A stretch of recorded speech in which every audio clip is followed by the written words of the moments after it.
Gail Zergerman, and this is Growing Older with Gusto. Each episode, I interview people who are growing older in an inspiring way. Whether you're 30, 60, or 80 years of age, these interviews will help to conquer your fear of aging. Please subscribe to our channel and check out our website at www.growingolderwithgusto.com. Hi, welcome to Growing Older with Gusto. I am your host, Gail Zergerman, and welcome to our podcast. And thank you for those who have watched our new YouTube channel. We'd love it for you to subscribe. That would be great. And today I'm excited to tell you that we have somebody coming to us from San Luis Obispo, California, by the name of Sky Bergman. And she is an accomplished, award-winning photographer who's getting ready to make her directorial debut with her documentary called Lives Well Lived, celebrating the secrets, wit, and wisdom of old age, which will be airing on PBS in May of next year. Her newest project aligns so well with our podcast, which showcases older people who are successfully navigating the years ahead of them. But getting back to Sky, who's our guest, she has so many accomplishments, and some of them include having her fine artwork included in permanent collections at the LA County Museum of Art, the Brooklyn Museum, the Santa Barbara Museum of Art, and the Bibliotheque National de France, just to name a few. And she's had commercial work that has appeared on book covers for Random House, and she's had magazine spreads in Smithsonian and Farrar, and I could go on and on and on. But currently, Sky is working as a professor of photography and video at Cal Poly State University in San Luis Obispo, California. Sky, you've accomplished so much in your young life, and welcome to the show. Thank you very much, and thank you so much for having me. So I'm always curious, but my first question to you about your documentary is, what inspired you? I know I've talked to you and I've read some of your writings. I know you interviewed 40 people over 4 years, and as you would say, 3,000 years of collective life experience. But what got you started? What was your inspiration? Well, for those of you that are watching, you can see my grandmother in the background, and she was really my inspiration and my role model. And she was an amazing cook and never wrote a recipe down. And so when she was 96, she came out to visit me for the first time from Florida to California. And for the next 4 summers, she spent the month of August with me, which if any of you have been in Florida the month of August, you know it's a good time to leave and to come to California. And we cooked together. And that was really how I started filming. I'd never filmed anything before, but because she never wrote a recipe down, I realized I needed to film her in order to really capture her recipes. And I asked her for a few words of wisdom. And that was kind of what got me started on this whole project. It was really, my grandmother was truly the inspiration for this entire project. Well, I totally understand the inspiration. I had a great grandmother who was very inspirational to me. But I was very young, and at the time, she did give me pearls of wisdom, but not quite in the way that you've manifested them with your grandmother. So how did you find the people, once you decided to go on this path to do this documentary, how did you find the people to be interviewed, the 40 people? Yeah, that's a good question. And I will say that I didn't know I was going to do a documentary film. I thought I was going to do some kind of a web series. And so I have been teaching, as you mentioned, at Cal Poly for 26 years now. I send an email blast out to my friends, family, and all the alum that I've taught at Cal Poly. So about 1,000 people. And I had put this 1-minute video clip of my grandmother together that she was working out at the gym and at 99. So, wow. And yeah, and she actually, I should say really quickly, she didn't start working out till she was 80. So it is never too late to start something new, including working out at the gym. And so anyway, I put together this 1-minute video clip, and I said to my friends, family, and alum, if you have somebody in your life that's as much an inspiration as my grandmother is to me, please nominate them for this project. And I was just inundated by very heartwarming nominations. So it was easy to get the nominations from people for this project. That's great. And I have 2 questions. As a workout enthusiast, what was your grandmother doing exactly at the gym? Yeah, she had a little exercise bicycle that she would go on. She would lift her weights She had a phrase, move it or lose it. And that I think was really important. And that's why she was still moving right up till the end, because she maybe was moving a little slower, but she was still moving and still using it. And still, I think it was also a social thing for her to go to the gym and to see all these people. And it was just, it was a wonderful environment for her to be in. So it was great. She was really lucky. That she was, and you're lucky also to have had her for so long. So tell me, what were the criteria with all the responses you got? How did you kind of cull it down to 40 interviews? Yeah, not so easy to do that. I think that one of the things was that it wasn't a social science experiment or a project. It was really, I was looking at approaching 50. I'm 55 now, so that gives you an idea of the length of time I've been working on this. But I really was looking for people that were positive, that I could look towards as positive role models of what I wanted my life to look like, maybe post-retirement and as I was aging. And so it was very specific about looking for people that were very positive. And then once I realized that it was going to be a feature-length film, I also was looking for a diverse number of stories, because I started out doing this project thinking it was going to be all these pearls of wisdom. But what I also realized as I was moving through this project was that it was also about capturing the stories of this amazing generation of people. And so I was trying to look for a diverse group of stories. So for example, there's a story of a Japanese American woman who was interned during World War II. And that was something that I very specifically sought out. And then in terms of the people that I ended up including in the film, what I learned from moving from being a still photographer to a filmmaker is that people might have a really good story that's written and on paper, but they may not be able to tell that story very well. So I really, part of it was meeting people and finding out who were the better storytellers and who could really tell the story with some humor and some levity, and some words of wisdom thrown in there for good measure. So that was also part of the criteria. Great. So what are a few takeaways that you can tell our listeners and our viewers about what you learned from the people you interviewed? Well, I think all 40 people had three things in common, really. One is that they all had something that they were looking forward to doing every day and giving back in some way. I think that one of the things that happens when we retire, we lose our sense of purpose. And I think having that sense of purpose is vitally important. So all of the people had that sense of purpose. The second thing was that they all were connected to either family or friends, so they weren't isolated, and it didn't necessarily have to be family, it could be friends, but they all have a support group. And even now during this time, like Paul Wolf, who's in the film, they had a coffee group that used to get together, they're doing it via Zoom, so they're still continuing on with staying connected. And then I think third, which is a bit of a cliche, but there's a reason for it, is that they were all people that even though they went through some very trying times, all were able to look at life as the glass is half full rather than half empty.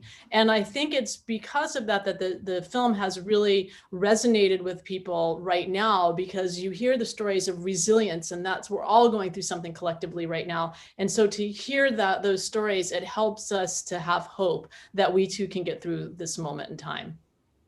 Right. And that was a great lead into my next question, which was, given our current pandemic situation, what insights from the well-lived people, can you give our viewers and listeners that may help them through this time?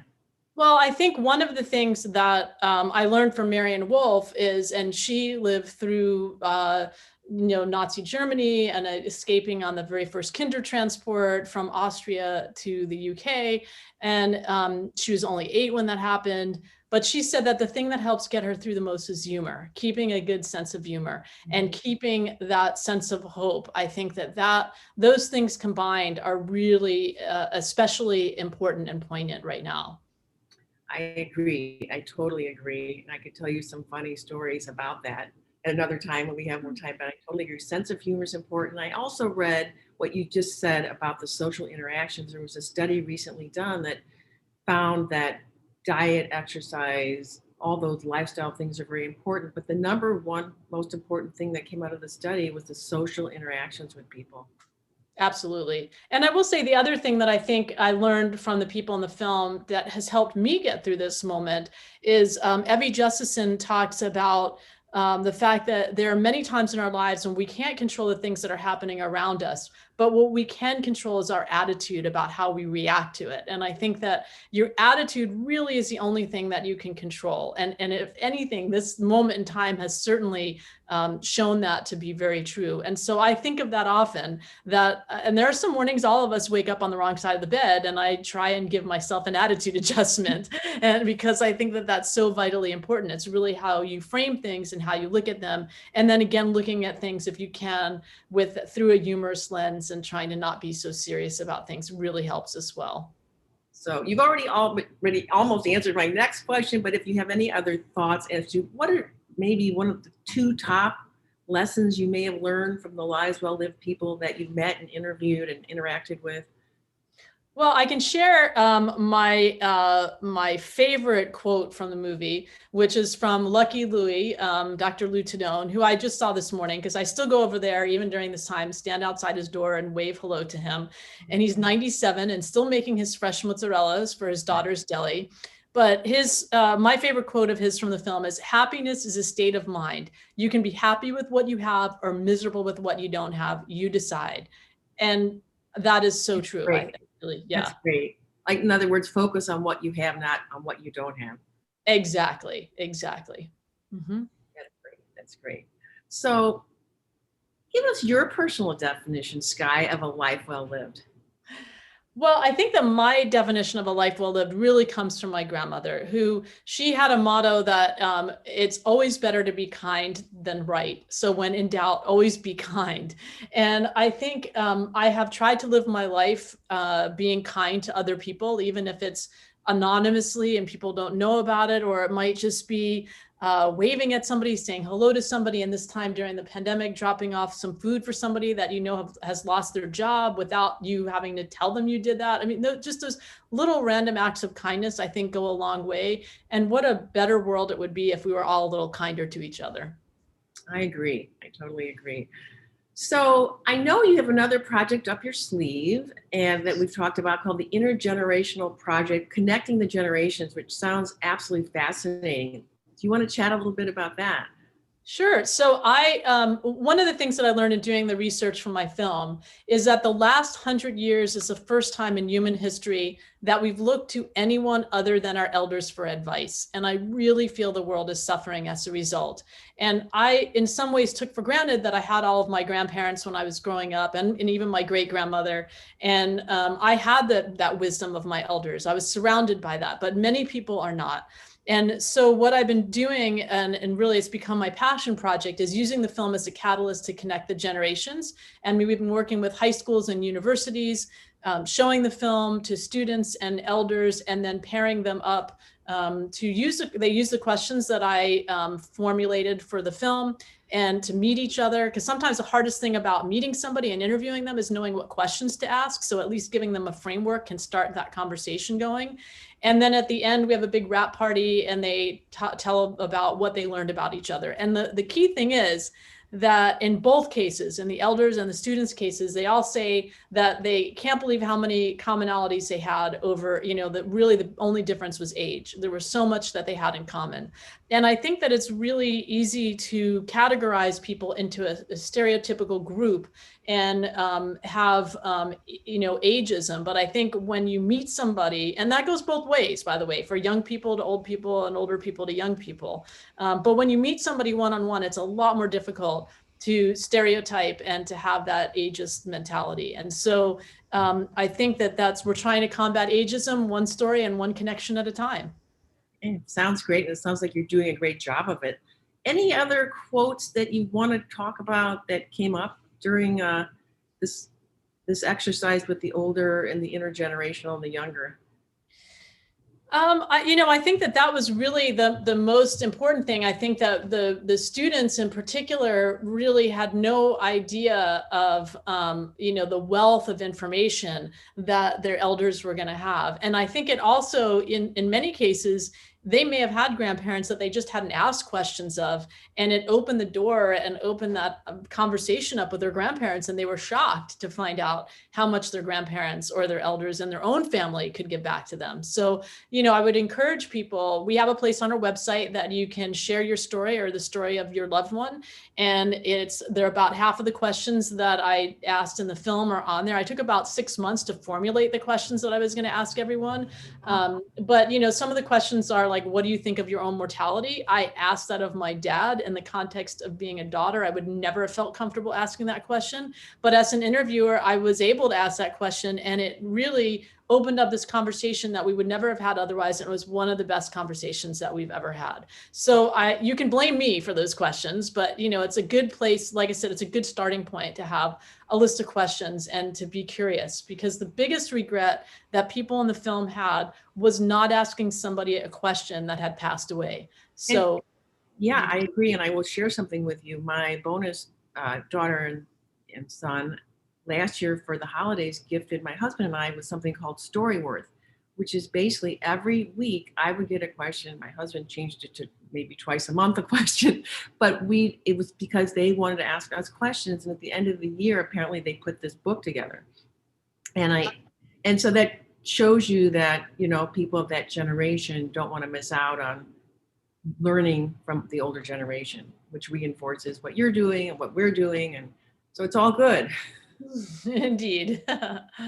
So, any other places that our viewers and listeners can go to learn more about your film that's coming out in May?